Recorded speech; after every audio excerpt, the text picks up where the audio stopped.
Salut à tous, je suis Robin, je suis avec un ami qu'on a eu sur un podcast qui est Griff, Rémi. Salut, comment tu vas? Coucou tout le monde, ça va bien, écoute. Toujours un plaisir de revenir, d'être réinvité et de rediscuter parce que c'était plaisant la première fois et je doute pas que ça sera plaisant cette fois-là. Donc tu retentes. C'est ça, voilà, on se dit, attends, tant qu'on n'est pas déçu, on continue. Tant qu'on gagne, on joue. Tant qu'on se fait plaisir, on gagne, donc ça va. Eh ben ça fait plaisir de t'avoir, on avait passé un bon moment en effet la dernière fois. Cette fois, on se retrouve autour d'une partie qu'on a fait l'un contre l'autre pendant la ligue de Vano. C'était la première ronde de la ligue, tout simplement. C'est ça. Et à cause de moi d'ailleurs, parce que Vano a décidé que pour pimenter un petit peu sa ligue, il allait rajouter quelques petits trucs à gauche et à droite, et notamment vu qu'au premier appareillage, tout le monde est à 0 et il n'y a pas de récit, il a dit s'il y a des gens qui veulent se défier, allez-y. Moi je me suis dit, tiens, vu que je vais partir sur des nouveaux masters que je connais pas bien et tout, et connaissant mes stratégies des fois hasardeuses, je me suis dit, c'est pas dit qu'on se croise durant la ligue avec Robin. Je me suis dit, vas-y, je le défie au début, comme ça au moins on s'affrontera, et après chacun mènera sa vie et on verra. Tu t'es dit, je vais prendre un free kill pour commencer. Oh, free kill, non. Non, je t'ai dit, c'est parti. Voilà, au moins ça sera fait, je regretterai pas de ne pas l'avoir fait, quoi. Ah ouais, je t'avouerai que je relève les défis, donc c'était avec plaisir que j'ai dit oui, et on a passé une super game. Alors, pour l'information, ça a été extrêmement long, mais on a passé un bon moment, on a beaucoup discuté, et donc forcément, ça a pris du temps, mais notre partie, elle avait fait environ 6 heures. Donc c'était violent. Moi, malheureusement, si on ne m'arrête pas, si on me donne pas d'objectif très précis, moi je pars, je fais des trucs, machin et tout. Hein. En tournoi, j'ai arrêté, hein. Je me suis dit, à un moment donné, je m'étais donné un objectif en tournoi, timer 2 heures de faire 5 tours. Bon, le premier tournoi où j'ai fait ça, je suis tombé face à un adversaire très agréable où je me suis dit, mais en fait, je vais pas me stresser pour pas parler à cet individu qui a l'air beaucoup trop sympathique. Donc du coup, j'ai dit, tant pis pour lui.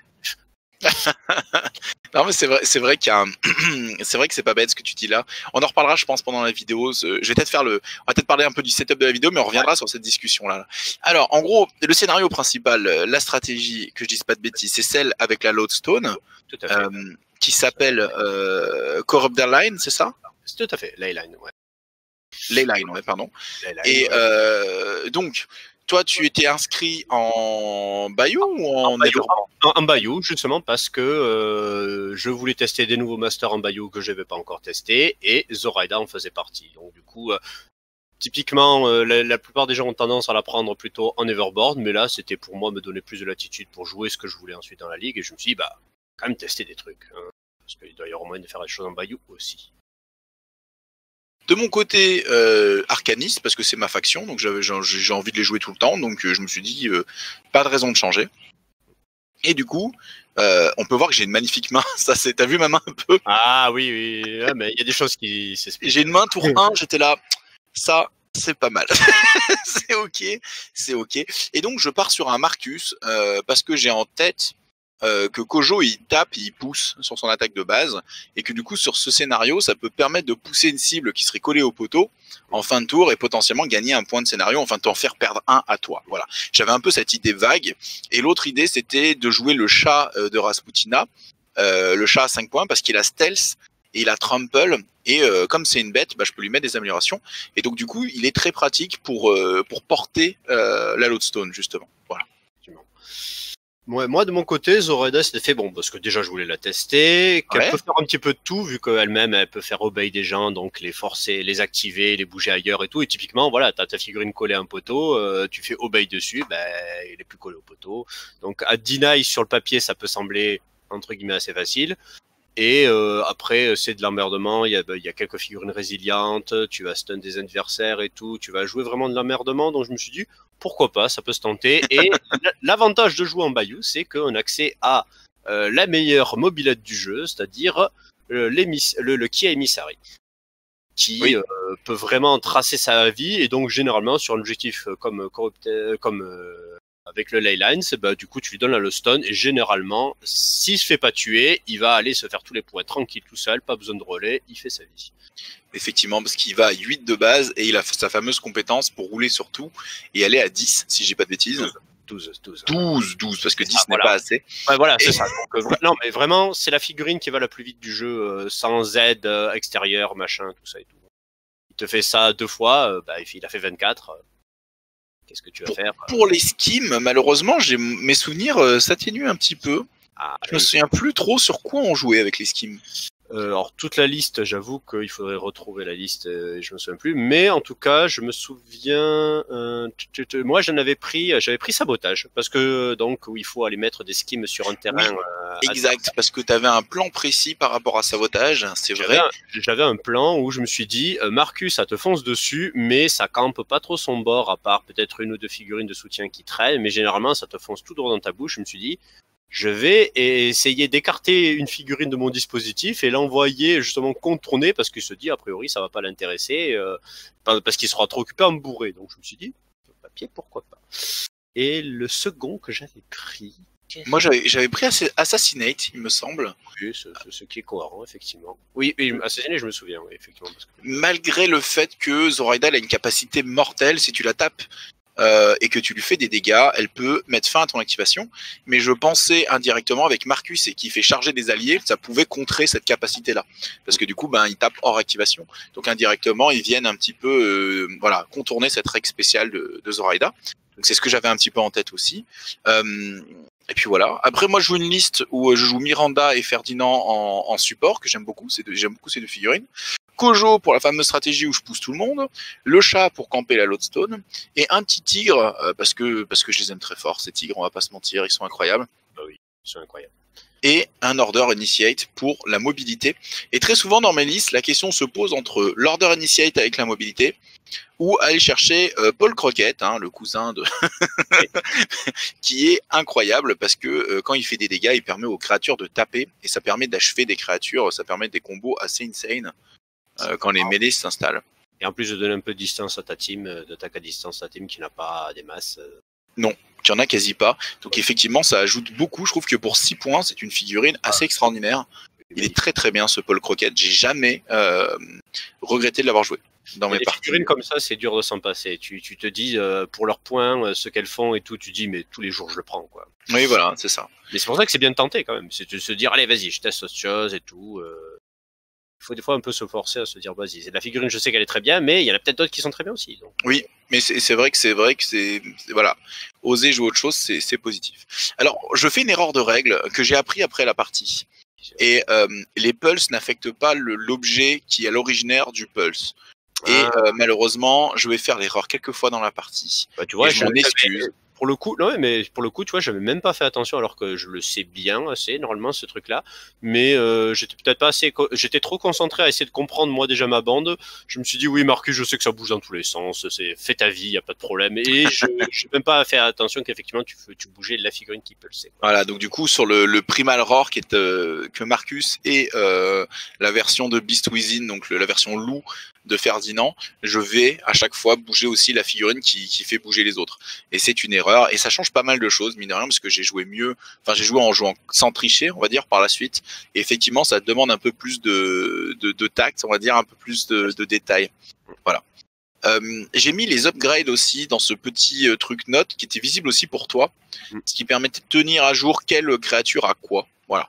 Donc là, Kojo a stealth par exemple, le tigre il a vol, la mascotte je lui mets adversary. Alors j'adore faire ça parce que comme il est insignifiant dans les scénarios, il rapporte rien. Le tuer est très long et très chiant. Et du coup, obliger l'adversaire à claquer des cartes pour éviter de prendre Adversary Beast, c'est super jouissif parce que s'il le fait, il prend pas Adversary Beast, mais moi j'ai pas investi beaucoup là-dedans. Et s'il le fait pas, il condamne à mort un peu sa figurine parce que quand tu mets Adversary sur une figurine, quand le tigre tape avec 2 cartes et garde la meilleure, ça devient problématique, quoi. C'est ça. Non, mais c'est une très bonne idée de lui mettre ça, effectivement, et vraiment de jouer la mouche du coche jusqu'au bout. Je pense que c'est effectivement une bonne méthode. Moi, de mon côté, donc vraiment en mode testons Zoraida.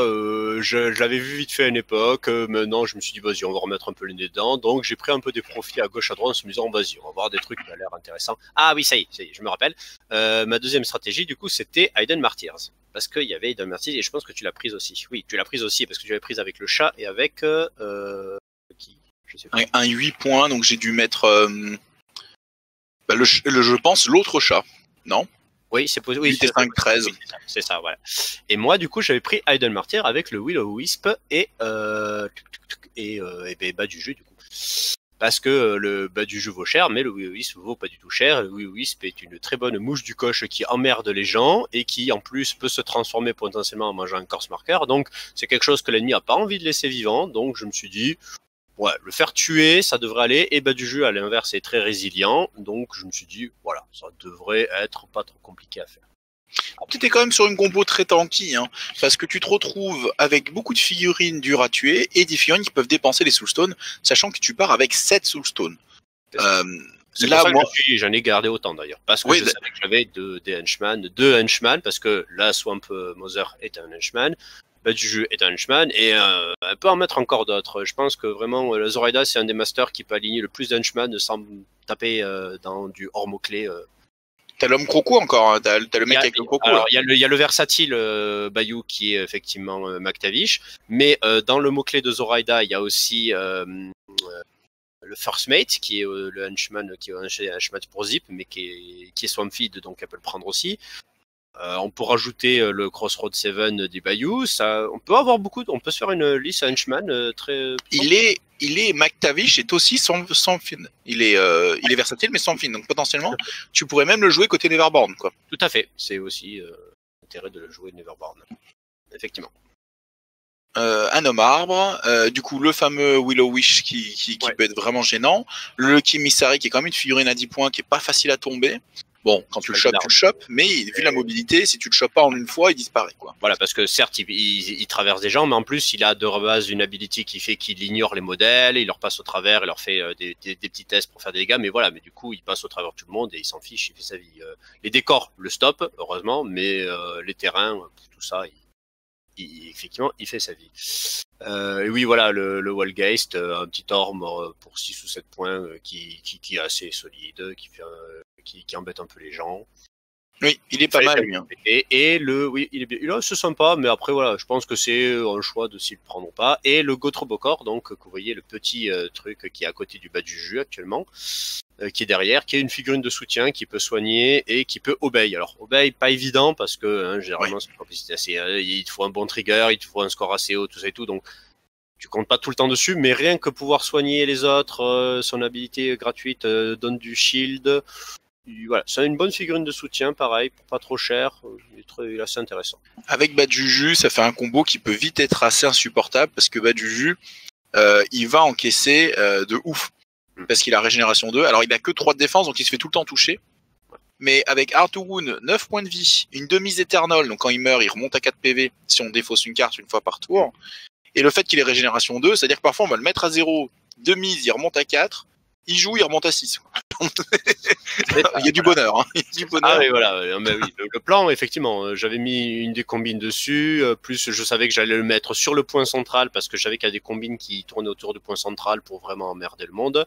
Et le but, effectivement, c'était que l'autre le soigne derrière et que le jeu reste tout le temps vivant. Ça me semblait une bonne stratégie. Bah du coup voilà, au niveau du plan, les terrains, la table avec pas mal de terrains un peu très bloquants, dont notamment cette magnifique colonne que vous voyez à côté du truc. Je dis magnifique parce qu'elle m'aura emmerdé toute la partie. Cette ça, j'avoue que ce mur là, c'est ça. Ce mur là a une beauté en diable. Et donc du coup là, typiquement, vous voyez que je commence déjà à me grouper autour en me disant bon, il faut vite que j'avance et que je passe. C'est pour ça par exemple je commence à obey bas du juju pour qu'il commence à prendre les devants parce que je me dis il arrive avec une ou deux figurines rapidement, il me bloque là, c'est fini, je passerai ma partie là, quoi. C'est vrai, c'est vrai. Donc voilà, il faut que je décide d'avancer un petit peu tout mon dispositif. Le Lucky Missari, à noter, justement, vu que c'est une figurine très rapide, au premier tour, plutôt que de prendre le point de stratégie chez moi, comme le font la plupart des gens, comme tu es en train de le faire d'ailleurs, ouais. Quand j'ai une figurine que je sais qu'elle peut l'atteindre tour 1, eh ben j'essaie de le faire parce que c'est toujours plus intéressant, je trouve, de prendre les points loin, parce qu'après se replier chez soi, c'est plus facile à faire que de se devoir avancer sur l'ennemi quand c'est la merde. T'as raison, parce que imaginons un tour 5 où tu perds l'attrition, où tu commences à être derrière en figurine, tu te retrouves à 2-3 figurines, qu'on peut-être 5-6. C'est plus facile de rentrer à la maison avec le mec à la loadstone et coller son poteau et marquer quand même le dernier point de scénario que plutôt aller essayer de s'étendre encore plus chez l'adversaire. Sachant que quand on a la loadstone, on peut pas être placé, donc pas de vol, pas de leap, pas de choses comme ça. Donc faut y aller à Yep. Et donc c'est plus dur. Et c'est là aussi où je trouve que Marcus est très fort parce que là j'ai 3 fois le sort pour faire déplacer un copain et c'est un mouvement où il marche quoi. Et donc c'est super fort parce que ça marche avec la Lodestone. Donc du coup c'est très facile de rendre très mobile la Lodestone. Voilà. Et là, du coup, on a eu la fin du tour qui s'est fait rapidement, mais ce qui s'est passé, c'est que du coup, tu as envoyé, grâce à des sortes d'obéis que peuvent faire Miranda et Marcus sur d'autres bestioles, envoyer ton Cerberus justement sur mon Lucky Emissary pour l'expliquer la vie et dire que ça va pas être si facile de rester dans le coin. Et le tigre, moi j'adore cette figurine, faut savoir que j'adore cette figurine. En jouer qu'un seul, c'est assez frustrant, mais c'est quand tu joues Kojo, impossible de tout jouer. Mais le tigre, il fait 3, 4, 5 dégâts. Et donc quand il n'y a pas d'armure en face, il fait des dégâts, mais insensés. Et il joue beaucoup sur le fait qu'il a comme trigger Onslow, qui permet de réattaquer. Donc ce fameux tigre peut vraiment arracher des figurines très chères en jeu. Et même s'ils ont de l'armure, parce que le Kimissary, il a armure 1, mais voilà, armure 1, ça protège pas tout. Donc clairement, quand je vois ça, je me fais ah, bon ben voilà, donc du coup, vous voyez, je me dis bon ben retraite alors du coup. Je me casse. Là, c'était un peu chaud, il fallait trouver des solutions. Et donc, en plus, je me suis mis un peu à un pouce pour que ce soit dur de m'écrabouiller. C'est ça. Donc, typiquement, voilà, je profite de la mobilité, je me casse. Bon, et là où je suis intelligent, c'est que j'oublie la capacité de cette capacité qui est de foncer tout droit, qui est que quand on passe à travers des marqueurs, alors c'est très bien pour les skim marqueurs, tout ça et tout, mais aussi les eggs, tout ce qui est marqueur, donc du moment qu'il y a marqué marqueur dedans, c'est ça disparaît. Sauf que là, je viens de passer sur un des marqueurs eggs, donc qui est la mécanique de la Spellmother. Elle fait des marqueurs eggs et après, elle peut faire une action pour les faire popper et faire des petites bestioles à côté. Donc là, je le sais pas encore, mais ensuite tu vas me le faire remarquer aimablement que j'ai écrasé mon marqueur eggs comme un gros couillon, voilà, en me disant, il faut que je fais, où ça, par là. C'est sûr qu'au moment où je me suis dit, il faut que je lui dise, c'était un peu la fin d'une amitié. Quand je lui ai dit, mais est-ce que tu n'aurais pas roulé sur tes œufs? C'est ça. Et là, je m'as dit, non, mais j'ai tout un plan avec. J'ai fait, oui, mais ça détruit pas genre tous les marqueurs. Et oui, effectivement, malheureusement, la Spellmother, elle vient, elle pose ses fesses, elle pond. Et elle voit un cochon qui dans une roue qui vient rouler sur ses œufs. Voilà, ils vont pas être bons copains, quoi. C'est le plan Bayou dans toute sa splendeur. Il y a des gens qui essaient de faire des trucs et il y a un copain qui te passe à côté, qui te pourrit tout en passant qu'à ses fesses, quoi. Magnifique. Voilà. À partir de là, on sent que je suis bien, quoi. C'est con parce que t'avais un super plan autour des œufs, mais on le verra quand même parce que tu vas prendre un tour de retard en gros à cause de ça. C'est ça. Mais c'est le tour à la fin qui va me manquer pour certaines choses, mais on va le voir quand même être mis en application, effectivement. Ouais, effectivement, ça sera pas raté à 100%, quoi. Il y aura des choses. Après, tous les deux, on découvre un peu. Moi, Zoraida, je découvre. Je m'étais intéressé un petit peu au Master parce que Sandy peut le jouer potentiellement. La boîte, le starter a été annoncé. Et voilà, donc je pense qu'elle le rajoutera un petit peu à ses listes préférées, à Sandy, entre guillemets. Elle joue Cochon pour l'instant. Elle joue Brewmaster et Zoraida en 3e. Ce serait ces 3 masters un petit peu pour pousser un peu le jeu avant d'attaquer les autres. Parce que c'est bien de tourner sur 3 masters, comme ça, t'as des options à faire et après, tu continues quand même. Donc du coup, justement, on parlait de ça. Donc voilà, elle a une action, la Spellmother, qui fait que justement, elle peut faire popper des petits gups, des petites bestioles à 4 points de vie, qui payent pas de mine, mais qui peuvent avoir Leap et du coup avoir une nette mobilité. Et Dieu sait que tu aimes Leap. Oui, non mais je m'obstine, mais vous allez avoir des magnifiques explications pourquoi Leap est une très bonne mécanique, mais avec moi non. Leap, hein, une histoire d'amour.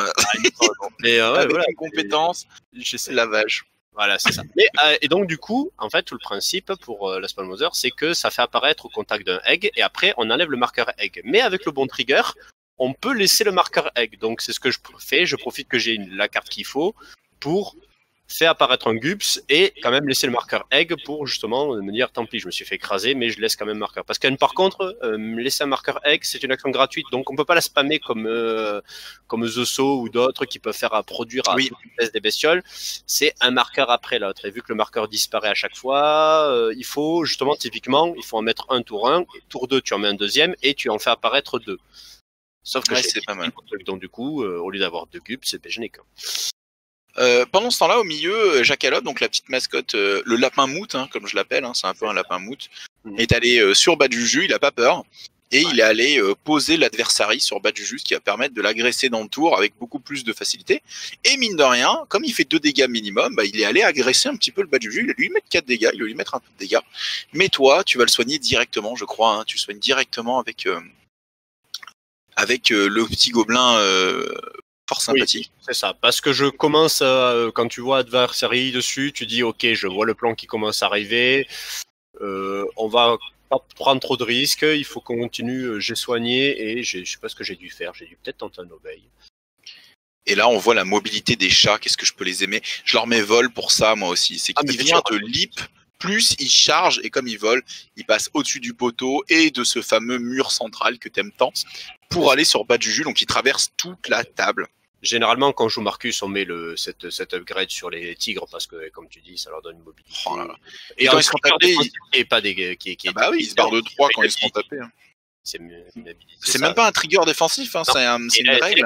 C'est une ability, donc c'est juste une capacité passive qui se déclenche dès qu'on se fait attaquer. Ah, qui est là. Parce que, à moins d'être complètement bloqué, on évite une attaque. Je défile de jolies cartes d'ailleurs, hein. On voit dans les historiques, on voit de belles cartes défiler de mon côté. Du coup, je vais mettre de gros dégâts, je vais aller chercher les Onslow pour retaper plusieurs fois. Un tigre, maximum, il tape 5 fois. C'est pas facile 5 fois parce qu'il faut avoir le bon trigger sur le leap.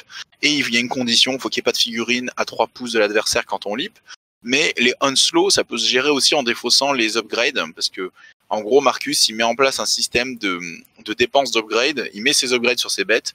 Et quand les bêtes tapent, elles peuvent avoir dépensé l'upgrade pour avoir un flip positif à la touche sur l'attaque et la suite de leur choix.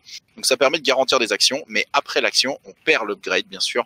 Donc du coup, ça fait tout un risk-reward. Est-ce que je la garde, mais du coup, mes attaques sont moins optimisées? Ou est-ce que j'optimise, mais du coup, ma créature elle se retrouve un peu vide derrière. Voilà quoi. Donc c'est assez intéressant à jouer Marcus parce qu'il y a toutes ces notions de ressources, l'upgrade à gérer. Et c'est très plaisant sur la table.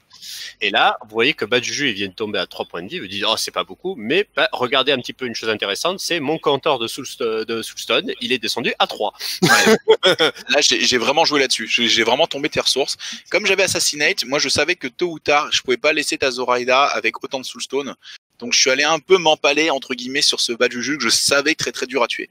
Mais en me disant, il va devoir payer des Soulstone parce que même avec Heart Wound et mon 3 dégâts en minimum, je vais forcer des dépenses de ressources. C'est ça. Typiquement, Heart Wound, quand vous faites taper par quelqu'un 3 minimum, c'est très triste parce que vous savez que vous allez prendre 3 à chaque fois et ça fait.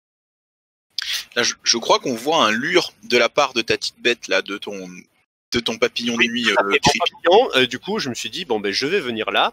Et tout mon problème à ce moment-là, c'est que Bas-Juju, j'aimerais bien qu'il fasse des choses, mais il était au contact il était engagé du Jackalope et ça me dérangeait assez. Donc, je me suis dit, non seulement en mettant mon Will-O-Wisp là, je viens un peu embêter le monde, je peux attirer, en plus je bloque le chemin pour par exemple un Kojo qui voudrait aller tabasser mon Bas-Juju, parce que je me dis que si tout le monde vient me tomber sur le Bas-Juju va mourir, il a beau être résilient, si toute la bande de Marcus, enfin tous les gros tapeurs lui tombent dessus, il va crever. Donc je me dis, il faut que je bloque un peu le chemin comme je peux, et je me suis dit que ça faisait un petit peu tout ça, quoi. Et en plus du coup ça met le Will-O-Wisp en très bonne situation pour dire « Tuez-moi !» De mon côté, de Beast Within, enfin, Ferdinand se transforme en de Beast Within, qui va traverser la table et monter très haut.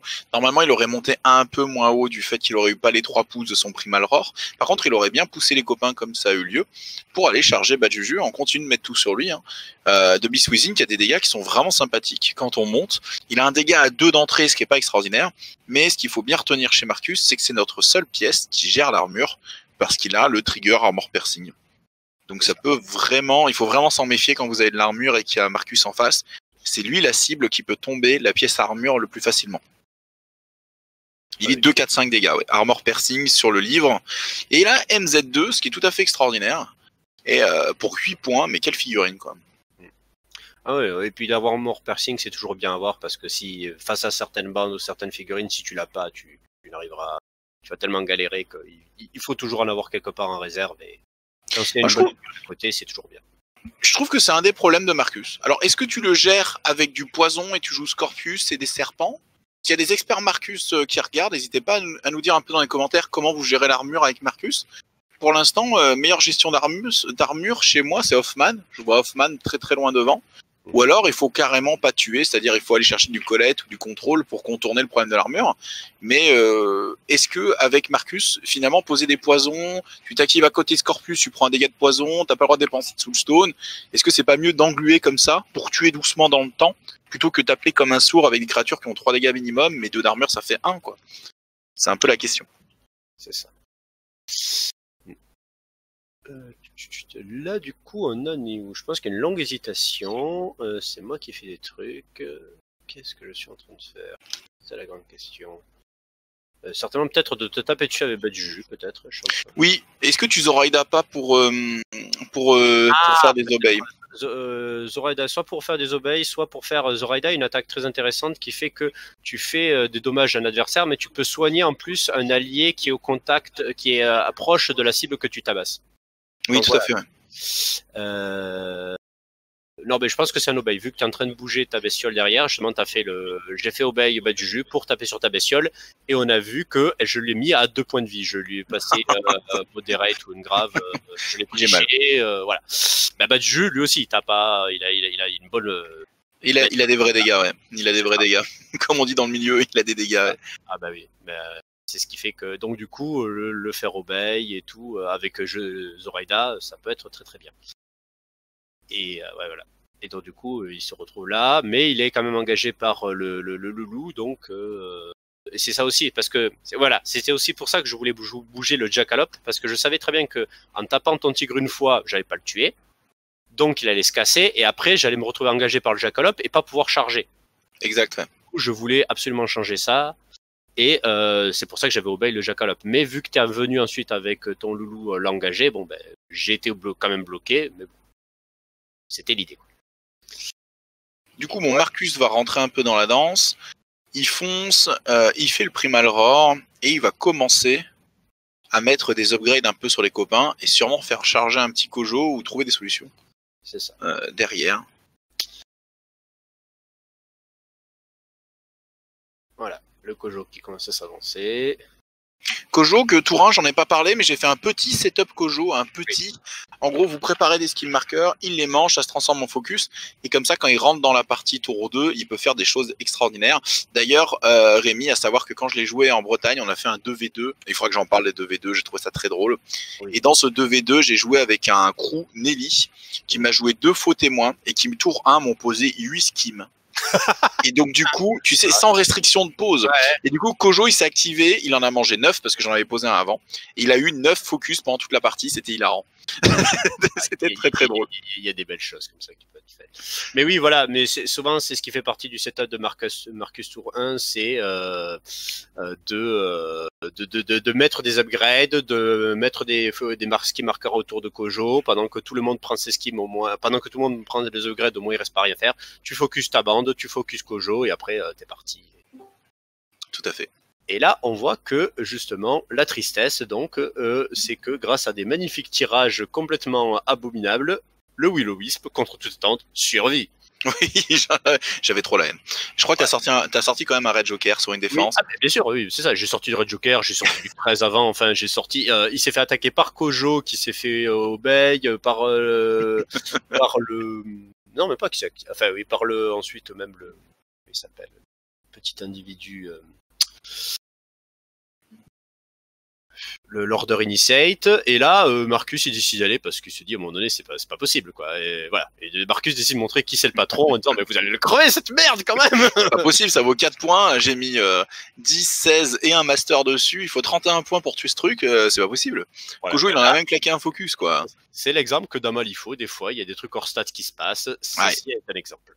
Exact, il faut savoir réagir à ces moments hors stats et comment s'adapter. Faut pas compter dessus, mais il faut se dire que ça peut arriver et effectivement être prêt à réagir derrière. Effectivement, tu nous refais piocher 6 cartes, donc là ça doit vraiment... Oui, là c'est l'activation de Zoraida, effectivement, parce que Zoraida, elle a cette action gratuite qui fait que elle peut faire piocher tout le monde. Alors c'est bien et c'est pas bien, parce que du coup vous faites repiocher votre adversaire aussi. Et là on voit que j'ai été, la pioche a été généreuse avec moi, j'ai eu 3-13 dans cette repioche.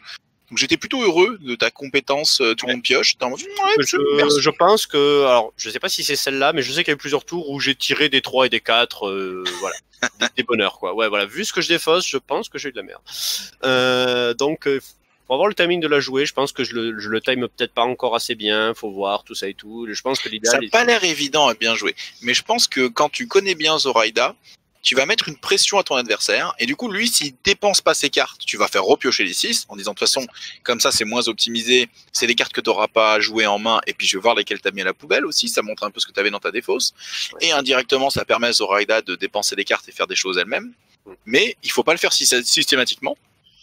Comme ça, si le tour où ton adversaire dépense 4 cartes très rapidement, tu le fais pas. C'est ça, il faut visualiser ce que fait ton adversaire, essayer de dire est-ce qu'il a des bonnes cartes sourcils ou pas. Voilà. Je pense qu'effectivement, c'est quelque chose qui est bien avec le temps. Et donc, voilà. Et après, effectivement, toujours la même chose, un petit peu aussi de hasard et de bonnes choses. Donc là, en gros, ce que j'ai tenté de faire, c'est de faire l'attaque justement de Zoraida qui fait que ça soigne la figurine qui est à côté, parce que du coup, j'ai essayé de finir le Tigrou, parce que le Tigrou, quand même, il a 2 points de vie, je sais qu'il va m'emmerder, et si derrière je peux soigner en plus mon bas de Juju, c'est bien, donc j'ai essayé, j'ai pas dû y arriver, vu que le Tigrou est toujours là.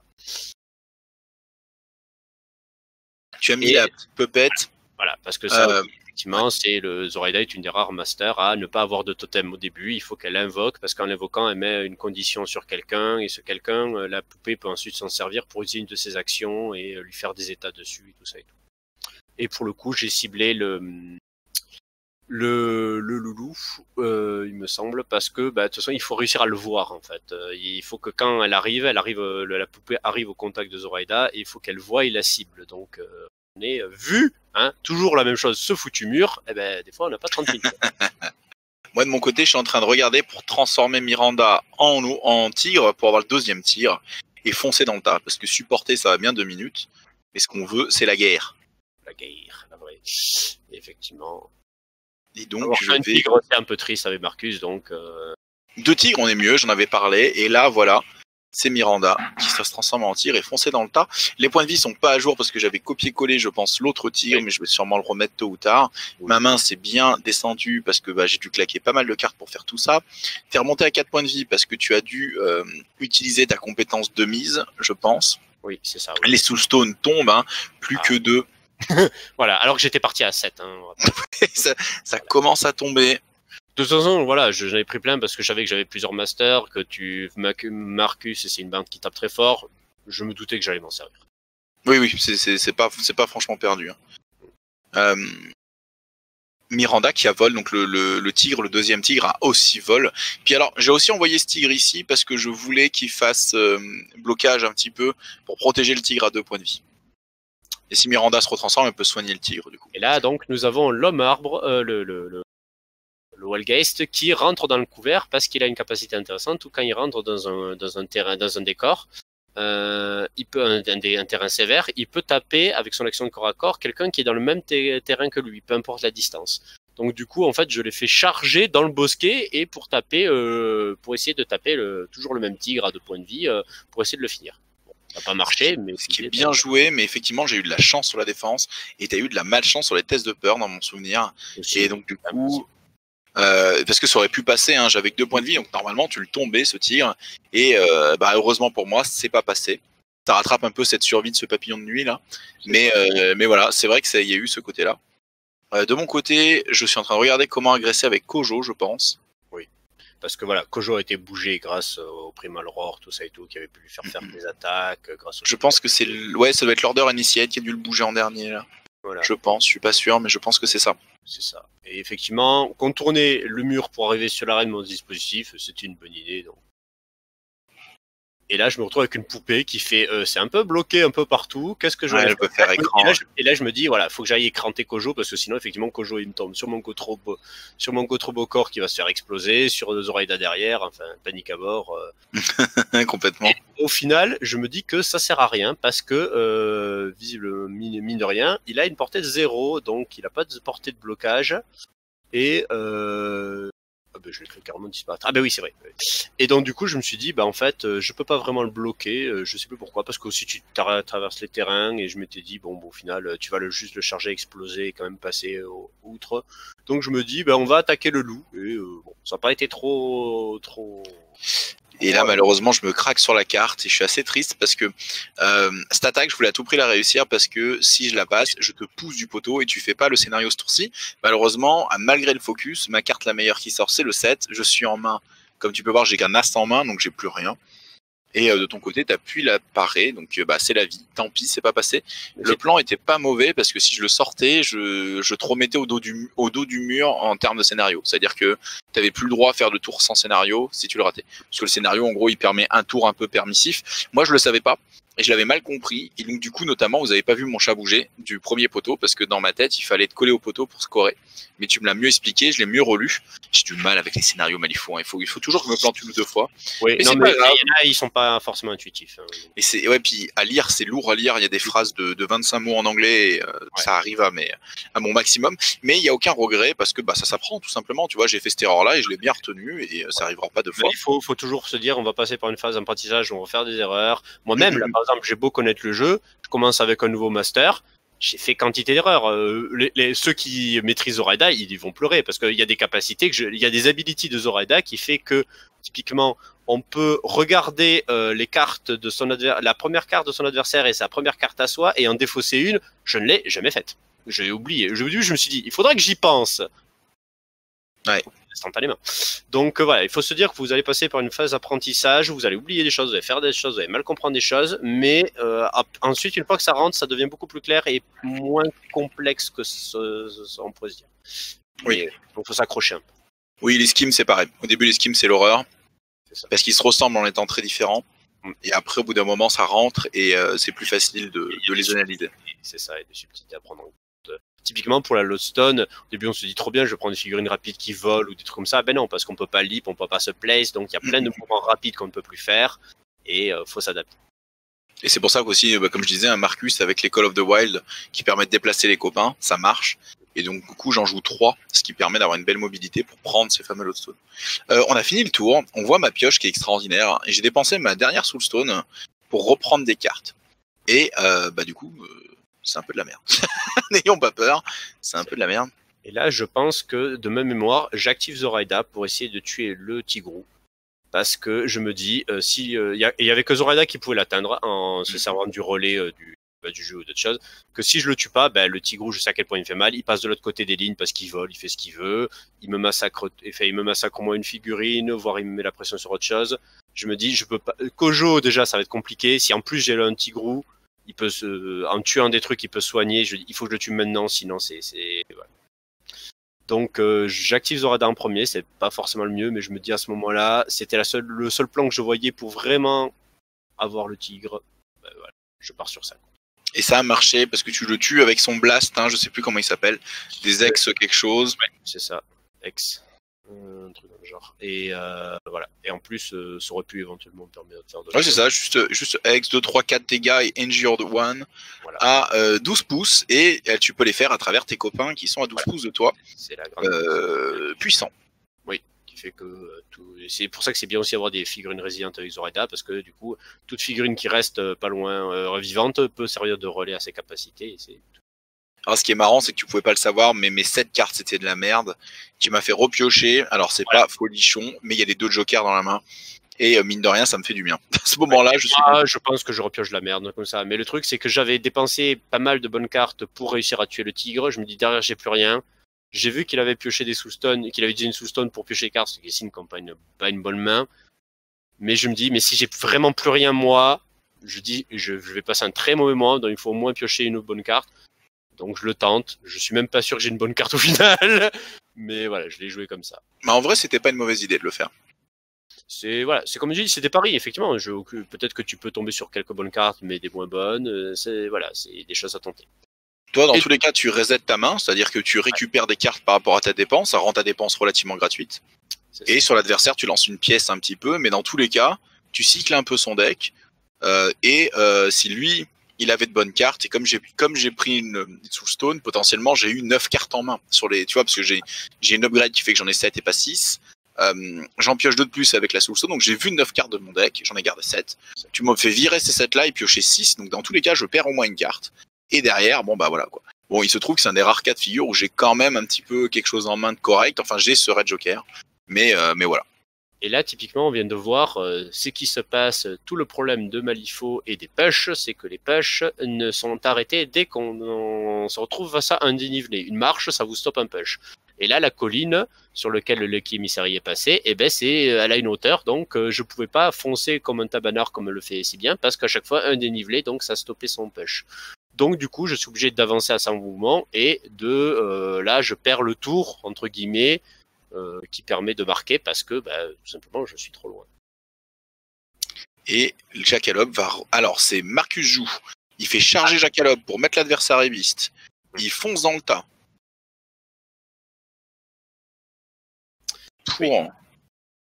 Pour essayer effectivement de faire les fesses à bas du jus parce qu'il est emmerdant. Parce qu'il n'a pas joué, je veux pas qu'il se régène, je veux pas que tout le tour d'avance soit perdu. C'est ça. Du coup, je vais poser des dégâts avec Marcus aussi dessus. Et j'ai dans l'idée que Marcus va linker, donc va enchaîner avec une autre créature. Et donc, j'ai dans l'idée que je vais essayer de... Voilà. Je vais essayer de faire jouer une autre figurine pour tuer Badju avant qu'il joue dans le tour, avant que tu puisses mettre trop de ressources pour le sauver.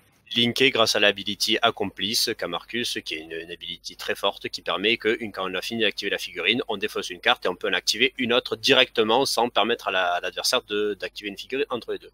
Ça permet d'enchaîner 2 activations effectivement dans une bande comme celle de Marcus, qui a des bons tapeurs, ça peut être... C'est mortel. Ah ben, totalement. C'est mortel. Je prie Malror pour sortir le loup des mêlées.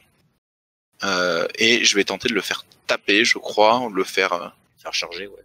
Ouais, le faire charger. Parce qu'effectivement, Marcus n'est pas le meilleur tapeur, mais vu qu'il peut faire charger les autres tapeurs... Dans mes dernières parties, j'ai eu plaisir à utiliser le trigger où il se place à 5 pouces sur quelqu'un d'autre pour taper quelqu'un d'autre. Et j'ai pu faire... j'ai joué contre un pote qui m'a joué Dachel. Il m'a tué la mascotte. Et je lui ai tué 78 Soulstone. Voilà. Surtout comme Alifo a le fait que des figurines plus chères sont vraiment plus efficaces que les figurines moins chères. Et du coup, effectivement, si tu te retrouves face à plein de figurines beaucoup moins chères que toi, tu peux très bien se retrouver dans une mécanique, si tu as des onslaughts, des trucs comme ça, ou des mécaniques où tu peux jump, taper, tout ça et tout, tu peux très vite rebondir et massacrer en boucle en fait. Les ennemis, même s'ils sont plusieurs, ils ont plus d'activation, mais si tu les massacres au fur et à mesure, ils ne gagnent pas tant d'avantage que ça. Et du coup, ça marche, parce que du coup, le Tigrou s'est activé dans la foulée et a tué mon bas du jeu. J'ai réussi à le sortir. Voilà, mais sous stun tout, il peut passer, le demise aussi, mais pas suffisant. Parce que, bon, à un moment donné, faut que les choses se calment. Et du coup, voilà, j'ai au moins pu marquer la première partie d'Idle Martyr, mais la deuxième, je l'ai dans l'os. La deuxième sera un peu plus dure. Ouais, je réfléchis un petit peu par rapport à ça. Le Bouncing Strike, ouais, c'est quelque chose qui m'a pas mal aidé, notamment.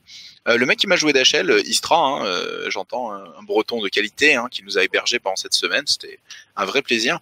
Il m'a sorti 5 exécuteurs, tu sais, c'est des mecs MZ2 avec Dachel, je sais pas si tu vois, qui valent 9 Soulstone. Ah oui, c'est ce qu'on aime bien invoquer avec Dachel, c'est les grosses brutes qui vont faire bien mal. Et j'en ai tué 5, et c'était rigolo, quoi. J'en pouvais plus. Ou j'en ai tué 4 ou 5, il lui en restait un à la fin, mais il m'en a invoqué quasi tous les tours. Et j'étais impressionné de la capacité à Marcus de faire de vraiment de belles choses. Ah mais totalement. Dans l'offensivité, il est une des bandes les meilleures pour ça. Pendant ce temps-là, on a vu que du coup, voilà, moi, je continue mon plan avec la Spawn Mother. C'est-à-dire, elle avance, elle fait des marqueurs, elle s'est focus sur mon œil parce qu'elle avait que ça à faire, mais elle met ses marqueurs eggs, elle a fait popper les gups, et l'idée, c'est qu'ensuite, voilà, pendant que je prends mon gros assaut central bien comme il faut, je me dis sur le côté droit, plus personne s'intéresse à la Spawn Mother, avec raison parce qu'elle fait pas grand-chose, elle fait juste popper les petits, et je me dis, les petits, ils vont pouvoir ensuite aller jusqu'au décor chez lui pour aller marquer des points. Tu as eu bien raison, parce que tu vas pouvoir prendre un flanc du champ de bataille. Moi, de mon côté, Kojo, je le joue pour tuer ton healer, parce que plus jamais ça. T'as bien raison, et tu arrives... Et surtout, il avait pas joué, ça me fait gagner une activation supplémentaire dans le tour, parce que du coup, j'ai tué Badju avant qu'il joue, je tue le healer avant qu'il joue. Donc ça me fait un tour assez positif en termes d'attrition. Et clairement, me tuer ma plus grosse figurine tanky et mon soigneur, c'est sûr que là, je commence à dire, bon, les carottes, elles commencent à se cuire lentement mais sûrement. Donc j'envoie ma deuxième figurine la plus solide, à savoir le Wellgeist, pour justement bloquer un peu tout le monde, venir vraiment emmerder son monde. Parce que je me dis, on va essayer de retenir comme on peut, hein. Et se dire, on va jouer la strat, on va essayer de un peu bloquer comme on peut. Bien. Mais là, effectivement, à partir du moment où je perds Badjuju, je perds mon soigneur, je me dis, ouais. Ça devient compliqué. Ouais, ça devient complexe. Parce que je sais que, effectivement, là, je peux plus vraiment jouer le jeu. Bon, je pensais pas vraiment le jouer, je pensais vraiment te contenir et te taper un peu et tout. Mais là, je sais que je peux plus vraiment jouer la confrontation. Donc, faut tout tabler sur les objectifs. Bon, ben, il y a un skim, je peux plus marquer. L'autre skim, ben, je suis en train de le mettre en place avec les gups et j'ai pas grand chose à faire. Donc, faut que je m'assure de marquer la stratégie et que je t'embête le plus en faisant ça. Voilà mon plan en ce moment-là. Faut que j'essaye. Mais bon, la stratégie, pour l'instant, toi, ton truc, il est loin derrière. Et j'ai pas encore pu me l'approcher. Donc, pour l'instant, j'essaye d'embêter le reste au milieu. Voilà, pour l'instant, là, les gups, ils essaient de faire leur inventaire fantastique. Et il a réussi son lip. Il a réussi à lip, voilà, incroyable. Voilà, parce que vous allez voir, alors, on n'aura pas tout le détail à chaque fois, mais les lips, c'est compliqué. Même s'il n'y a pas beaucoup de stats, même si j'ai le trigger intégré, enfin bref. Moi, les lips, ça veut pas. Généralement, une figurine qui lip chez moi, elle lipera une fois sur deux pendant la partie. Et vu qu'une partie Malifaux fait 5 tours, c'est une fois sur deux inférieure, c'est-à-dire 2 tours sur 5. Ça rend les figurines sur lip beaucoup moins intéressantes, bizarrement, quand on prend ça ensemble. Je vais aller chercher la Spawn Mother avec l'Order Initiate. C'est pas tant pour la tuer que pour gêner, qu'être en chemin en fait, pour essayer de bloquer un peu son avancée aussi, pour pas qu'elle me prenne à revers. Et j'ai avancé le chat une première fois avec l'Order Initiate. Comme ça, il pourra aller chercher le poteau central, qui est un des plus durs à avoir. Et comme ce tour-ci, j'occupe bien le centre de la table, ça peut être une bonne chose de revenir ici, pour ensuite aller pouvoir capturer tout ce qui se trouve au nord, plus tranquillement.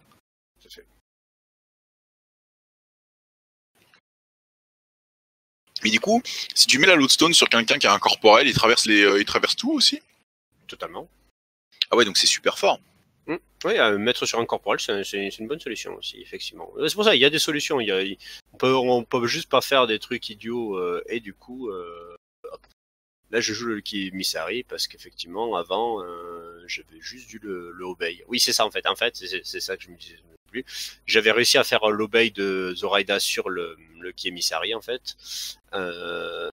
Et elle a un obey qui peut, avec le bon trigger, faire agir 2 fois la figurine plutôt que de la faire agir une fois. C'est la seule qui peut faire ça. C'est un peu sa grosse force en tant que master, faire ce double obey sur quelqu'un. Et ben du coup, c'est ce que j'avais fait sur le Lucky Emissary pour lui permettre d'atteindre l'objectif, parce que je m'étais rendu compte que par ses propres moyens, justement, il pouvait pas le faire. Donc, Zoraida l'a obey une fois, et ensuite il est venu s'activer là et se mettre là. Le deuxième obey vient d'un trigger, par contre. Donc du coup, le premier obey, tu fais ce que tu veux avec tes triggers. Et le deuxième n'en a aucun. C'est un truc à noter, hein, c'est un truc à noter. C'est ça, oui, totalement, parce que de toute façon, c'est une action ici de trigger, donc elle ne peut pas elle-même faire de trigger, sinon ça serait des boucles sans fin d'activation. Oui. Le chat va prendre la Lodestone au milieu, là, il va pouvoir allumer le poteau, tranquillement. Et on arrive un petit peu à la fin de ce tour 3 qui a été violent. Oui. Ah bah, avec Marcus, de toute façon, si c'est pas violent, c'est qu'il y a un problème. Je suis assez d'accord, c'est ce qui fait que je l'aime beaucoup. Je trouve que c'est vraiment un alien au sein des Arcanis. Les Arcanis, c'est plus du contrôle, c'est plutôt tanky, c'est plutôt dans l'interdiction. Et lui, il est en mode... enfin, tu peux le jouer de plusieurs façons. Tu peux le jouer très défensif aussi, Marcus. Mais moi, j'aime bien le jouer très offensif et j'ai un vrai plaisir de table à... Après, je l'ai pas vu jouer non plus tant de fois que ça, mais à chaque fois que je l'ai vu, c'est offensif. Hein. Je l'ai pas encore pour l'instant pas vu défensif. Parce que, bah, comme tu dis, il a de la mobilité, il a des figurines qui vont... Quand toute ta bande a une capacité de traverser les terrains sans rien, que tu peux avoir du vol, que tu peux avoir du leap et tout, c'est dommage de s'en priver. Mais effectivement, c'est pas pour rien qu'il est passé Neverborn, Arcanis et Neverborn. C'est parce qu'effectivement, il est un peu alien chez Arcanis. Il fait non, mais en fait, je vais aller chez des gens plus intéressants. Quoi. Moi, je veux plus de bêtes. C'est ça, voilà. Donnez-moi plus de bêtes. Mais du coup, je trouve ça super rigolo parce que ça fait très fluff, entre guillemets. Il va chercher du gameplay en gros, chez Arcanis, il va chercher des upgrades, comme Magical Training, comme Soulstone Cache. Et il va aller chercher 2 chats un peu pourris, mais qui sont bien dans certains scénarios. Alors que côté Neverborn, alors là c'est la foire aux créatures quoi. Autant les upgrades c'est un petit peu moins bien, mais autant les créatures c'est la folie quoi. Il a un bestiaire immense côté Neverborn quoi. C'est ça. Et là du coup donc début du tour 4, je pense que je pioche une main abominable, je me dis bon. Moi j'ai 2-13 hein, tout de même, on est content. Et le Black Joker, on est toujours très content d'avoir le Black Joker en main parce que on sait qu'on n'aura jamais une main de plein de bonnes cartes, il y aura toujours des mauvaises cartes, et quitte à avoir des mauvaises cartes, on préfère avoir Black Joker parce qu'au moins on est assuré que tous ces tirages ne seront pas des échecs lamentables à cause d'un Black Joker mal placé.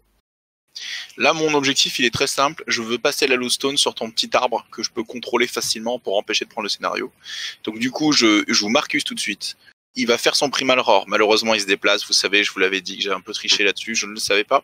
Je fais charger la mascotte pour poser l'adversaire sur le Lucky Misari. Et je vais charger un peu avec tout le monde, mais je ne vais pas avoir beaucoup de réussite dans mes souvenirs. J'ai pas beaucoup de réussite dans ce que je fais là. Moi, regarde, je tire des 13. Moi, je pense que j'ai le même pourri, donc du coup, on a les bonnes cartes, il faut qu'elles arrivent. Elles sont pas dans ma main, donc il me semble de mémoire. Je fais charger le chat, ouais, j'envoie un petit peu tout ce que j'ai à portée de main. De toute façon, à ce moment-là, c'est ce que j'ai de plus dangereux. C'est le porteur de l'objectif, il est mobile, il a un peu de résilience et tout. C'est pas mon petit arbre là au milieu qui essaie de dire arrêtez de taper mon copain qui va t'inquiéter. Soyez gentil, s'il vous plaît. Non, puis en plus, je suis en tas, toi tu peux faire des dégâts de zone, avec l'obéi tu peux faire un aller-retour sur les crabouilleurs là. Donc j'ai vraiment peur et je me dis il faut que je le gère tout de suite. Et en défaussant une des upgrades, je récupère le Red Joker, donc je suis très très content. Et je vais pouvoir chercher ensuite, je crois que c'est déjà fait, à jouer le chat dans la foulée. Oui. Qui va me permettre d'essayer de tuer cet émissari. Oui. On voit qu'il y a des 13 qui sortent dans tous les sens. Là, je suis un peu cochon sur les cartes. Ça. La fin du rêve. Mais de toute façon, au bout d'un moment, c'est ça aussi qui est intéressant aussi avec Malifaux, c'est que on fait les jeux qu'on estime entre guillemets être les meilleurs, puis après vient le moment où soit on prend l'ascendant, soit on se fait prendre l'ascendant dessus. Et à partir de là, il faut commencer à faire des actions un peu risquées, et qui dit action risquée dit que quand ça craque, exactement. C'est très mal pour soi. Et donc du coup, je vais réussir à le tomber cet émissari, et je vais tenter le leap parce que si j'ai le bon trigger, je peux te taper. C'est ça, voilà. Et on sait jamais. En plus, il repositionne et tout. Et je me mets pour la suite et tout, bien sûr. Et j'engage le Wellgeist aussi pour le gêner si tu t'en vas. Petite erreur, j'aurais dû t'engager avec Marcus aussi, hein. Ou voir me mettre collé contre toi en socle à socle pour vraiment gêner ton passage. Mon mouvement, je l'ai pas fait, ouais. Je l'ai pas fait. Ça, MZ 1 ou 2 les petites Wellgeist? Je me souviens plus. 2, il me semble. Ils ont une taille humaine. Hein. 1, c'est vraiment les Gups, les Grimlims, tout ce qui est vraiment petit et rachitique. Hein. Le Wellgeist, c'est un bonhomme arbre, il me semble. Hein. Oui, c'est vrai. Voilà. Et donc, du coup, moi, je fais bon. Le marbre, voilà, je me dis, bon, attends, faut que j'essaie de bloquer un maximum les gens, je suis là. Mais je me dis, bon, il a son porteur de l'Hoston à un moment donné. Le seul moyen que, voilà, je dis, bon, moi, mon objectif, il vient de me le rendre très compliqué à accomplir. Il a révélé Hidden Martyr qui était du coup sur la bestiole. Donc je dis, cette bestiole-là, elle a Hidden Martyr sur la tête. Donc il faut et la Lostone.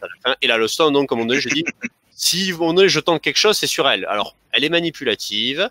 Tu l'as mis un upgrade, je sais pas, qu'est-ce que tu l'as mis dessus déjà? Je crois que j'ai pas encore mis de grade dessus, mais ça va pas tarder. Voilà, donc je me dis, à un moment donné, faut que j'essaie de la tuer. Je sais que c'est pas évident, je sais que je vais partir avec des tirages dégueulasses et tout, mais si je tente jamais, je l'aurai jamais et je perds la partie. Donc pareil, là, je vais commencer à mettre beaucoup d'efforts pour tuer cette saloperie parce que de toute façon, c'est la seule chose qui peut permettre d'égaliser ou de m'en tirer dans la partie. Et comme la blague ne s'arrête jamais, elle est manipulative. Voilà. Ah ouais, le chat, moi je trouve que ce chat, je le joue avec Marcus sur ce scénario à chaque fois. Je l'ai refait à un copain la dernière fois. En fait, stealth de base plus trample, donc je traverse les gens quand je me déplace. 6 de mouvement, manipulative, pour 5 points, c'est super relou. Ah, pour 5 points, ouais, c'est des points très bien investis, effectivement. Je vais m'y casser les dents dessus. Il n'y a pas une attaque qui est passée. Après, manipulative, c'est bien, pas bien. Si t'as un ennemi qui arrive bien préparé avec des focus et tout, il passe au travers de ton manipulative et il t'explose la bouche derrière. Parce qu'en plus, avec les focus et tout. Mais, encore faut-il les avoir, ces focus. Et au début de game, c'est sûr, tu peux setup, mais quand t'arrives là, 3e, 4e tour, tes focus sont déjà un peu partis, t'as plus ta préparation, donc là, tout de suite, ça devient beaucoup plus compliqué. Et typiquement, je suis dans cette situation-là. Exactement, ouais, tout à fait, où ça devient effectivement beaucoup plus complexe. Parce que il n'y a pas les focus. Après, moi j'ai fait un peu la même avec Sandy. Alors j'ai joué Rasputina, mais je lui ai mis ces chats-là. Et alors, elle jouait le Brewmaster. Et ce moment de bonheur, quand elle a chargé mes chats, et que j'étais en mode, hey, j'ai manipulative, elle a fait, oui, ça me donne un flip positif. Ah oui, merde. Oui. Les moines qui l'ont dit, c'est magnifique. Et du coup, le chat se fait atomiser. Effectivement. Il a pris 2 manchettes d'homme sous, et il est tombé raide mort. J'ai fait, ok. Ouais, voilà. Mauvaise idée. Faut faire gaffe contre quoi on l'envoie et dans quelle situation. C'est à réfléchir. C'est pas si C'est automatique. Pareil, c'est ça, voilà. Il y a un contexte à mettre autour. Mais, typiquement, dans ce genre de contexte, ça marche très bien. Parce que le flip négatif, ça empêche de tricher et ça casse les bonbons. Parce que oui. Et la carte est la moins bonne, donc c'est à partir du moment où on ne peut pas contrer ça, à se focus et tout. Et typiquement, justement, là aussi, pourquoi je n'arrive pas à le tabasser ton chat, pourquoi je lui fais qu'une petite attaque qui passe, c'est parce que Zoraida a obéi le monsieur, mais obey te permet de faire qu'une action. Tu peux pas. Donc si je fais, il faut que je le focus et ensuite que je le fasse réattaquer. Donc c'est compliqué. En cas d'obey, justement, le focus pour attaquer derrière, c'est pas si facile que ça à faire. Tout à fait. Et raison pour laquelle Zoraida n'a pas été très successive, enfin n'a pas très bien réussi. Elle a réussi à passer une attaque, mais pas beaucoup plus. Alors là, pareil, je fais une phase avec pour attaquer ton master avec Ferdinand en version de Best Within, et je vais utiliser le push de 3 de mon Primal Roar sur lui-même pour essayer d'avoir le master, et en fait pareil, j'aurais pas pu le faire. Là, ça change pas mal de choses dans la partie parce que ça m'aurait pas permis d'attaquer ton master et du coup de préparer l'assassinate entre guillemets, parce que je vais te mettre 2 dégâts et que je vais commencer à la taper un petit peu. Mais voilà, tant pis, c'est un truc à retenir. La prochaine fois je le ferai passer, promis. Oui, voilà. Et puis de toute façon, c'est aussi pour ça qu'on fait des ligues, qu'on fait des parties, tout ça et tout. C'est pour tester des choses, se rendre compte qu'on fait mal des choses, tout ça et tout. J'aurais dû aussi m'en rendre compte, tu vois.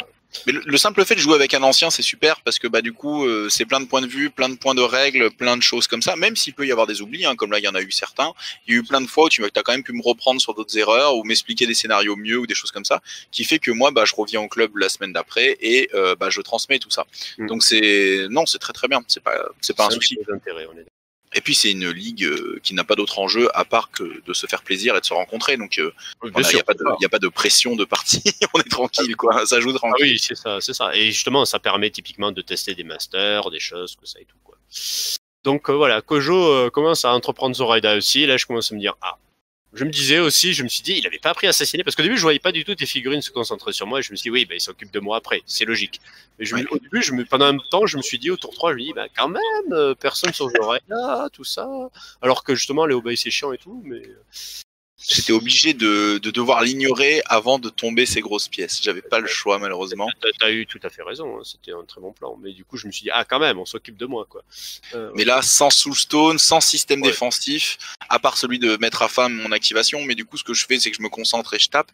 C'est ça. Du coup, je peux contourner un petit peu ça. C'est pour ça que le focus est une très bonne mécanique, parce qu'elle permet de contrer pas mal de systèmes un peu défensifs. Ça permet de contrer manipulatif, ça permet de tomber les choses comme ça. C'est quand plusieurs attaques, ou les armures aussi, typiquement les figurines armures, c'est bien quand ça prend pas beaucoup de dégâts. Quand ça prend une grosse attaque boostée par du focus, tout de suite ça rigole moins, c'est une figurine avec armure. Ah bah bien sûr. Le focus, c'est une très bonne mécanique qui maintenant en plus peut se cumuler. Avant ça pouvait pas se cumuler, donc fallait vraiment timer le moment où tu focusais. Maintenant tu peux focus à l'avance, te préparer et arriver et mettre tes... Ah ouais, c'était pas focus X, c'était focus unique. C'est ça. D'accord, ok. Et ce qui fait que maintenant c'est devenu... Voilà, c'est aussi ce qui permet qu'on voit plus souvent des dégâts médiums et tout, parce qu'avant...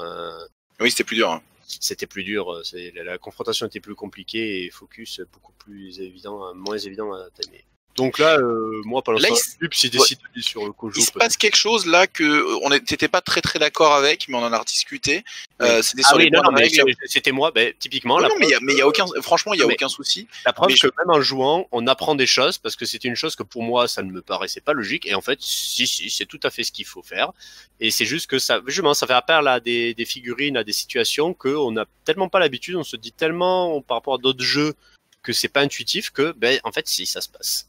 Et donc, vas-y, explique ce que c'est. Donc, c'était le chat, en fait, qui était avec la Lodestone, et il a chargé à travers le Wildgeist grâce à la règle Trample, et il s'est mis bien derrière la portée de corps à corps du Wildgeist et de la sienne, donc du coup, il fait pas d'attaque de charge, mais c'était juste pour le traverser, et ensuite, il marche, et il va se placer sur le poteau pour l'allumer. Et donc du coup, il a pu éviter entre guillemets tout désengagement et tout se faire embêter par le Wildgeist. Et à ce moment-là, on a eu ce fameux doute sur la charge, mais la charge dans Malifaux, elle a pas de target, donc potentiellement tu peux faire un mouvement de charge dans le vide comme tu veux. Ça oui, ça tout à fait. Ça c'est une mécanique qui est pas évidente. C'est une charge peut se faire dans le vide, on peut charger en tampant rien derrière. Mais là où le truc, c'est que moi je m'étais toujours dit que la zone d'engagement te bloquait tes charges. Mais en fait non, c'est si tu es dans une zone d'engagement, tu ne peux pas charger. Mais si tu y es pas déjà, le fait que tu peux traverser, tu peux y passer à côté, il n'y a pas de souci. Et donc du coup, ça permettait de faire ce combo et de prendre le point de scénario. Pendant ce temps-là, Kojo a fait le travail. Il a réussi à faire une belle attaque sur Zoraida et la mettre à 6 points de vie. Avec un dégât moyen, ce qui va me permettre en fin de tour de pouvoir déclarer l'assassinate parce qu'elle est à moitié de PV. Donc ça tombe à pic. Kojo qui perd des PV, mais continue d'être gênant. Hein. Oh bah de toute façon. Et puis là, de toute façon, je commence, j'ai plus d'arguments pour vraiment faire des dégâts. Comme je dis, je m'accroche à tout ce que je peux, et pendant ce temps-là, mes petits gups qui sont en train de là, vite, fonçons vers le truc. Je pense que je rate des lips. Celui qui est tout à fait en bas à gauche, je pense qu'il rate son lip, donc du coup, il arrivera après la bataille. Et quand on disait que du coup, quand je me suis saboté en tapant les œufs, parce que celui qui est le premier œuf, ça aurait dû être un gups de plus qui aurait été là et qui aurait avancé pour aller mettre les points de skim sur l'objectif là-bas. Eh ben, il y est pas. Et donc du coup, pas moyen de le valider en 2 fois. Le scénario, donc maximum une fois sur le sabotage. J'aurais dû commencer à mettre des skim markers tour 4 pour marquer la première partie de l'objectif, et c'est pas le cas. Donc du coup, ça fait un petit raté à ce niveau-là, il est vrai. Je repioche encore ce Black Joker, mais à côté de ça, j'ai vraiment des cartes un peu pourries. C'est vrai. Mais là, c'est que je suis dans une situation où Zoraida, je vais devoir la jouer rapidement parce qu'elle va mourir, hein, vu ce qu'il y a autour. Et donc, du coup, je vais certainement faire l'action pour repiocher des cartes à un moment donné parce que je risque d'utiliser des bonnes cartes aussi, quoi. Au milieu de la table, la Spawn Mother se bat avec l'Order Initiate et l'Order Initiate a eu un coup de chance sur une attaque, ce qui fait qu'elle est à 2 PV, mine de rien. Aussi. Mais on va dire qu'à ce stade-là, je m'en fiche un peu de ce qui se passe avec la Spawn Mother. Elle est là elle a fait son job, ce qui était de mettre des petits coureurs qui allaient faire l'objectif. Bon. Tu m'envoies un tigre sur le chat, j'ai l'impression. Ouais. Ben pareil, je reste toujours dans mon objectif il faut que je tue cette saloperie. Et donc c'est là où, mine de rien, manipulative est bien parce que je ne peux faire qu'une action à la fois sur tes bestioles et du coup je peux pas, focus, et je ne peux pas la faire. Si je pouvais, même si elle focusait, je ne peux pas la faire utiliser le focus qu'elle a en fait, parce que tu obey, on a vérifié, tu ne peux pas utiliser les ressources de l'adversaire comme c'est Soulstone ou c'est focus par exemple. Donc du coup je ne peux pas la faire focus avec un obey puis la faire charger avec un autre obey. Donc je suis obligé de l'attaquer avec des actions d'obey tout simples qui se heurtent à manipulative, donc double tirage négatif, tout ça et tout. Ouais, c'est compliqué, ça devient vite compliqué malheureusement. C'est ça. Mais j'ai plus que ça pour tenter, je me dis, et ça faille passer. Je le mets à un point de vie, j'aurais passé une autre attaque ou peut-être qu'il serait mort. Oui, puis même il y a le Wildgeist à côté, donc ça devient tendu. Ça devient tendu pour ce petit chat. Mais effectivement, il n'aurait pas manipulative. Ton tigrou, je pense que grâce aux actions de ton tigrou, je l'ai charpé complètement. Donc, manipulative a très bien fait son job. Et c'est là où on se rend compte qu'effectivement, faire des obeys sur les gens, c'est bien, mais il y a certaines circonstances où obey un adversaire n'est pas si intéressant que ça. Non, ouais, il faut bien choisir les cibles, c'est pas évident. Petit red joker sur la charge de la part de Marcus. Hein, Marcus, il a montré à ses bestioles en tuant un Will-O-Wisp que c'était lui le patron, et il décide de continuer à montrer. Et Primal Roar, on déplace un peu les figurines. On met le setup en place. On fait charger. Alors, je le savais pas à l'époque, mais en fait, il est possible de charger quelque chose que vous engagez déjà. Toujours sous la condition de ne pas être engagé. Mais en gros, si vous engagez quelqu'un qui a MZ0 et que vous avez MZ1, vous pouvez le charger une deuxième fois. Parce que je dis ça a l'air bête, mais parce qu'à War Machine et à Guild Ball, c'est impossible. Non, alors c'est une question qui met toujours le doute aussi. Hein. Donc après, effectivement, je revérifie, je me dis oui, c'est vrai que c'est faisable, mais on est d'accord, c'est pas forcément intuitif. Ce qui rend de Beast Within encore plus fort, parce que du coup, comme elle a MZ2, là, elle va charger Zoraida. Elle l'engageait déjà Zoraida, et je l'ai fait sortir avec le Primal Roar, mais j'en avais même pas besoin. Voilà. Et vu qu'en plus, justement, avec le Primal Roar, avec le bon trigger de Marcus, tu peux faire charger une de tes figurines, c'est d'autant plus important. Voilà, c'est ça. Parce que c'est pas que tu fais attaquer une figurine, c'est que tu la fais charger, nuance. Et si elle peut pas charger, elle peut pas. Voilà, elle le fait juste pas, ouais, tout à fait. Elle fait juste son action, donc effectivement, c'est tout de suite intéressant. Donc voilà, je me dis tant pis, il faut que j'aille marquer l'objectif, donc je vais me coller là, je vais décider j'ai réussi à me désengager, à venir là, et je me dis de toute façon, il faut que j'aille marquer au moins pour avoir le 4e point. parce que la bestiole n'était pas atteignable, parce qu'il aurait fallu focus et tout. Donc je me dis, bon, lui, il va faire son boulot, c'est-à-dire survivre et se mettre à l'Holstone, ce qui fait mieux. Donc, et je me dis, de toute façon, on essaiera une charge glorieuse de poupée sur peut-être le chat ou un truc dans le genre. Moi, Jackalope va claquer son upgrade pour aller sur le Wallgeist. Ça me permet de piocher un 13, qui est plutôt appréciable. Et commencer à lui mettre des dégâts, parce que je veux pas que tu fasses le scénario. Ça se tient. Et je vais essayer de te descendre un petit peu en point de vie. Et je te descends à 1 point de vie. C'est déjà pas mal. Cette mascotte, c'était une de celles que je trouvais les plus nulles du jeu. Et que je trouvais nulle. Et puis j'ai commencé à la jouer très... je m'en fous, elle va en première ligne.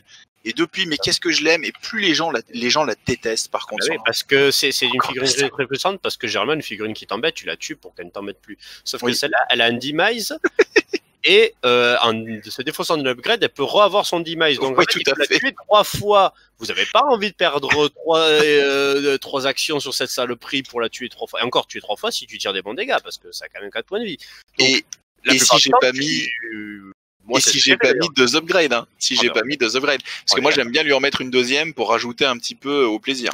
Donc là, si tu vois que l'ennemi commence à s'intéresser à elle, tu la mets une deuxième et tu l'arrêtes. Elle arrête tout de suite ses plans machiavéliques. Mais moi, je lui ai jamais tapé dessus parce que je me suis dit, quand j'ai vu ça, j'ai dit, bon, ok, je la tuerai jamais. En fait. Et ça me coûte trop par rapport à ce que c'est. Donc, du coup, tu es contraint d'avoir une mouche du coche qui vient. Nya, nya, nya, nya.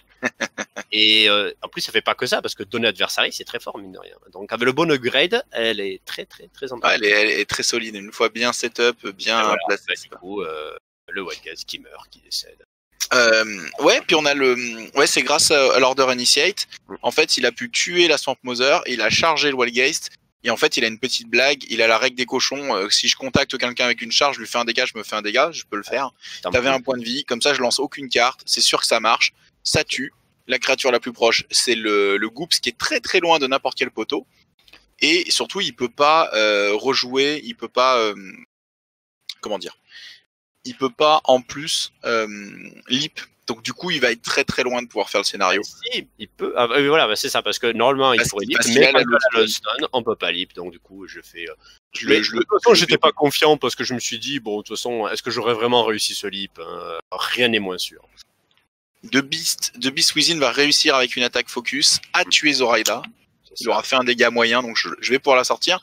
Et rappelons quand même que tu avais tué avec ta mascotte, tu avais tué mon Kojo, hein, quand même. Hein. C'est vrai qu'effectivement, on a raté malheureusement en discutant le point essentiel de cette partie, le seul qui a à retenir. La mascotte a pris l'attaque de Beast Within, il me semble, et a massacré Kojo. Voilà. Kojo qui était au full de ses performances, personne ne l'avait tapé dessus, il met de sa vie, et la mascotte a fait voilà. La poupée a fait l'action du match qui ne servait plus à rien, mais voilà. Ça fait... Mais 10 points quand même. C'est ça. Les Goops foncent pour poser des schemes. Voilà, trop tard, mais on va dire mieux vaut tard que jamais. De mon côté, il me reste Miranda. Sous le forme du tigre, il faut se rappeler effectivement que ce n'est pas un tigre, c'est Miranda. Ouais. Je pense que tu dis ça me fasse token, comme ça, faut voir vraiment ce que je vais faire jusqu'au bout. Je crois que les Goops continuent de se placer. Ouais, c'est le leap, je pense, le Goops. Hop. Il a réussi, mon dieu, incroyable. Ça va pouvoir saboter. Bah, ça va pouvoir faire la deuxième partie, quoi, effectivement. Je me mets sur le point pour le... Ouais, un truc qui est pas forcément intuitif, effectivement, c'est qu'on peut se mettre sur les skim markers. Donc, du coup, typiquement, une chose qui est très appréciée, c'est se mettre au-dessus. Quand on a un gros socle comme un Gups, on peut totalement recouvrir un skim marker. Donc, du coup, c'est ce qui s'appelle couver. On se met sur son skim marker et on fait, bah, pour l'avoir, pour pouvoir interagir avec, faudra que soit que tu me déplaces, soit que tu me tues. Eh oui. Ah oui, c'est intelligent. Ouais. Du coup, tu le bloques. J'aime bien le faire avec les Order Initiates, hein, parce que c'est des socles 40, donc effectivement, ça marche bien. Tout ce qui est gros socles peuvent le faire, et c'est très pénible pour l'adversaire, parce que il y a des actions qui peuvent permettre d'enlever des schemes à distance, mais encore faut-il les voir, quoi. Et quand il est sous un adversaire, tu le vois pas. Donc je soigne le chat avec Miranda, voilà. Et je le fais se déplacer, et là je suis en train de regarder pour me placer. Le chat, je crois qu'il l'a... Est-ce qu'il a une upgrade? Je ne suis pas sûr. À ce moment-là, non. Tu t'as remarqué là-dessus, donc enfin, sur ton petit tableau des upgrades, il n'y a même pas besoin. Et ouais, mais il a toujours manipulative. Ah bah il a toujours manipulative. Puis là, de toute façon, je vais réussir le désengagement et je vais pouvoir aller me placer sur la Lodestone pour valider le scénario final. Et donc du coup prendre les 4 points de scénario principal. Ah, parce que moi je suis allé engager avec le Gups parce que charger, il fallait aller une ligne droite et vu qu'ils ont une portée 0, c'était pas faisable. Donc la seule chose que j'ai pu faire, c'est venir bouger et taper. J'ai rien fait évidemment et après lui il s'est désengagé et il est allé marquer. Tout à fait.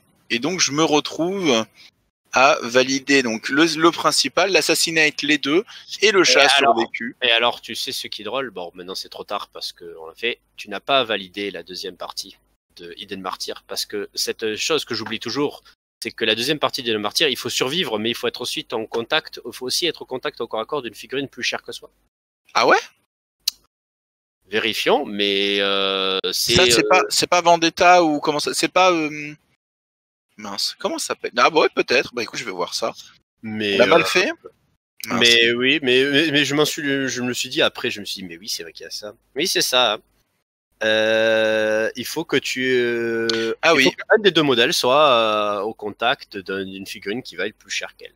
Bon bah il y a triche alors. Il y a triche complète. Il y a triche, mais bon, t'aurais juste perdu un point quoi. Mais ça aurait pas changé ton classement, ça aurait pas changé le truc et tout. Mais ça aussi, typiquement, c'est une chose que tu oublies. Tu te dis, il faut que le deuxième modèle survive, il faut que le deuxième modèle survive. Et tu oublies qu'il faut aussi aller coller quelqu'un plus cher que soi. Donc, bon, après, comme ton tigre, c'est pas non plus le plus compliqué à faire non plus. Mais quand c'est pas du jus, c'est plus compliqué, par exemple. Mais c'est là où c'est bien fait. C'est que généralement, les figurines résilientes coûtent quand même assez cher. Et du coup, il faut trouver une autre figurine chère à laquelle aller coller. Mais je me te dis, bon, chez toi, qu'il y avait du monde. Mais oui, pareil, tu vois, oublie aussi de ma part. Quoi.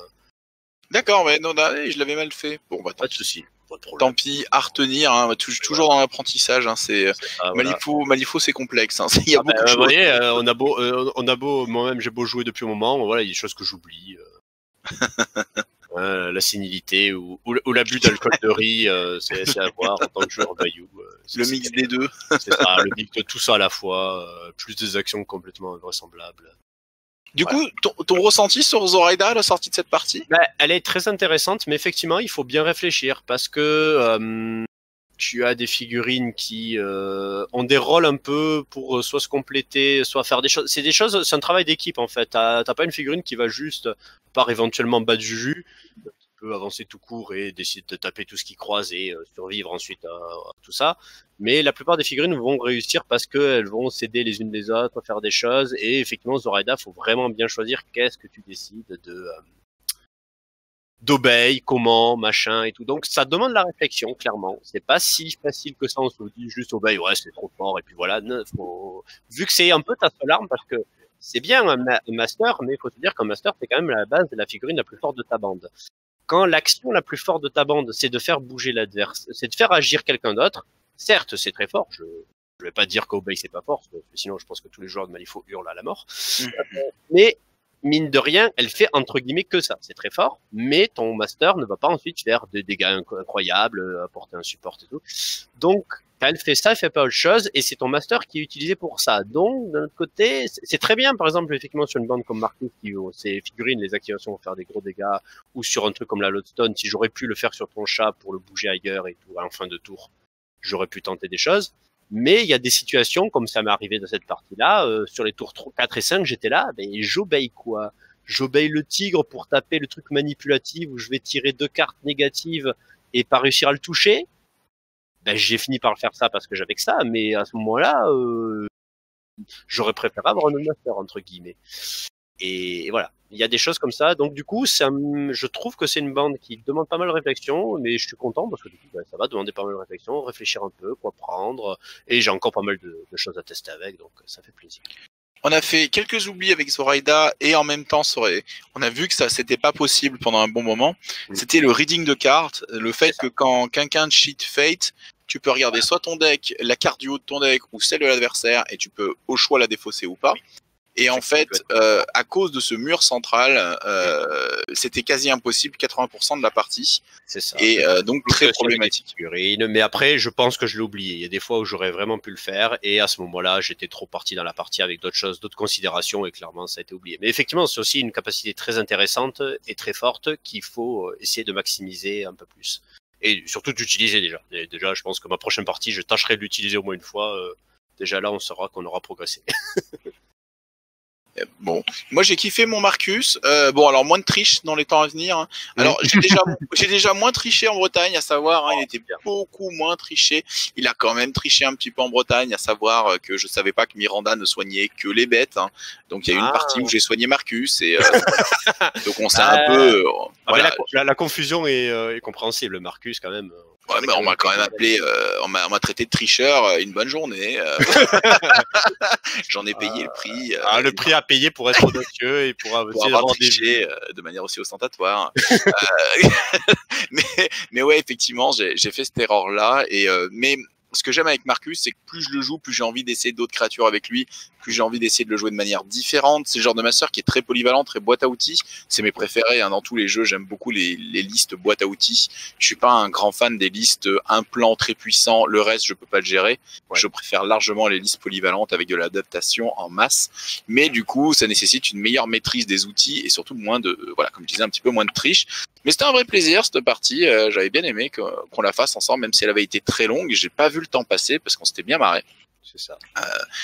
Peut-être qu'on peut parler un petit peu du tour 2 à venir. Tu tombes sur qui alors, tu sais?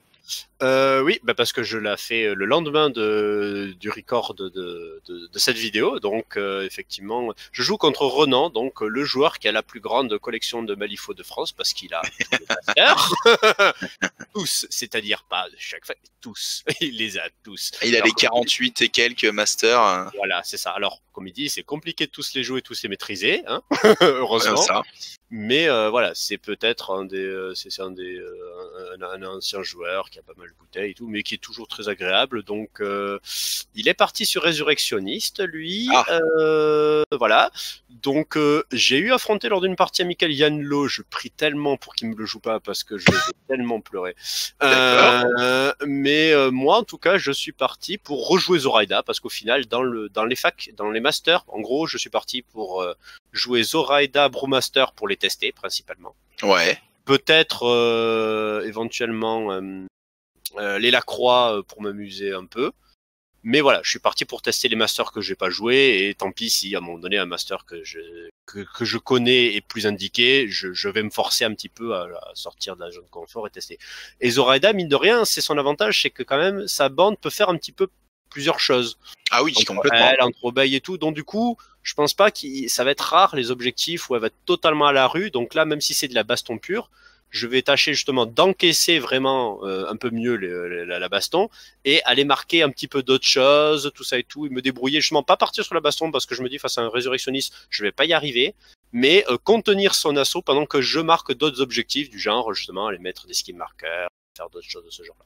Je te conseille les hommes grenouilles qui ont stealth, que je trouve très très fort pour 6 points. Il leap. Ah alors oui, il leap. Alors ça, la légende dit qu'il saute, ouais, effectivement. Mais alors, voilà. Pour te rassurer, ils ont le trigger automatique et ils leap sur du 3+. C'est le meilleur leap du jeu. Oui. Mais tu penses pouvoir le rater quand même? J'ai déjà testé des figurines qui avaient ce genre de leap et je le ratais quand même aussi. Mais là, c'est du 3+ sans trigger, hein. C'est. Ouais. Je me méfie vachement. Mais non, c'est du 7 masques à 10 masques. Alors là, si tu le rates celui-là, c'est quand même copieux. J'en ai un dans ma liste, donc on verra bien. J'en joue un quand même parce qu'effectivement, ils sont très bien et dans mon plan, j'ai besoin d'une figurine pour aller marquer. Pour aller marquer certains objectifs, donc j'en ai pris un, on verra bien. Parce que moi, une figurine qui a stealth, butterfly jump, un leap sur du 3+ sans trigger, elle peut faire un pulse où elle peut poser des distracts en zone. En termes de pièces de scénario et de gêne, je la trouve incroyable. Elle est très très bien. Sachant que Zoraida peut faire ses sorts à travers elle à 12 pouces, et ça te fait une figurine stealth qui permet de faire des sorts de Zoraida à partir d'elle. Je t'avoue que moi, je l'ai jamais joué, hein, Zoraida, je suis loin de la connaître bien, mais les premières fois où je la testerai, quand Sandy l'aura, je pense en jouer une doublette avec elle. Essayer de la doublette de je pense que c'est effectivement... Non, mais clairement, le Siluride est très très intéressant. Mais c'est pour ça, il y a plusieurs choses intéressantes. Il y a donc c'est pareil. Dans une optique d'un peu tester, j'ai pris un modèle un peu de chaque chose que j'ai pas encore joué. J'ai pris un Siluride, j'ai pris un Groot-Slang. On garde des Essentia à mon avis comme Badjuju dans un scénario de tape. Oui, c'est très bien ça. C'est un peu une mauvaise idée. Au moins pour engluer, si ce n'est tuer. C'est ça, et pareil, un Gotrobocor parce que ça soigne et que voilà. Hein. Non, il fait le café, hein. Il fait le café, ce petit gobelin, ouais.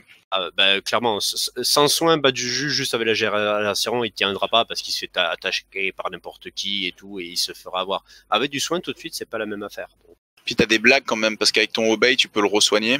C'est ça, voilà, voilà. Donc voilà, j'ai gardé quelques éléments de base, j'en ai changé d'autres. On va voir comment ça va se passer, mais voilà, comme je le dis, de toute façon, le but est de tester, le but est de voir, d'expérimenter, donc... Bon, et ben super. De mon côté, contre qui je me bats, j'ai oublié, mais contre une pointure, hein.